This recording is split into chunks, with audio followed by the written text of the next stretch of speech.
A movie based on the true story of Great Britain during World War II and the man who the nation turned to for reassurance. The movie, Darkest Hour, explores Winston Churchill's early days as Prime Minister and his stand against Hitler. Eyewitness News reporter Sandy Kenyon here with his review. Sandy. Dave, I know you love this type of movie. I haven't seen all of this year's Oscar contenders, but Gary Oldman's performance as Winston Churchill in Darkest Hour will be tough to beat.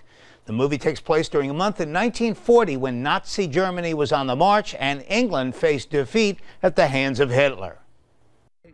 Britain's darkest hour comes shortly after World War II begins. We're facing certain defeat on land, the annihilation of our army, and imminent invasion. Some are even talking about trying to negotiate with Hitler, but the new Prime Minister is not willing to do that because... You cannot reason with a tiger when your head is in its mouth!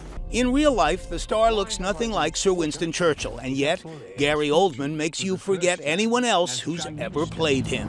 We shall fight on the beaches. We shall fight on the landing grounds. We shall fight in the fields and in the streets. We shall fight in the hills. We shall never surrender! You've just seen and heard for yourself why Oldman is the guy to beat for the gold, even though the Oscars won't be given out until March. We have before us many long months of struggle and suffering. Oldman redefines his career, which was already so distinguished, by giving us the flawed man behind the national icon. Now go. Go? Be what? yourself.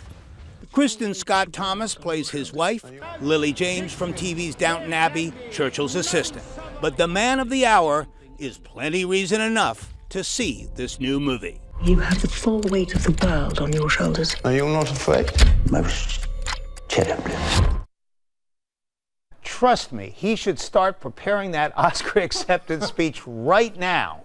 And I urge you to see why at your earliest convenience. Now, coming up on Eyewitness News First at 4, I'll be reviewing the newest movie from Pixar called Coco.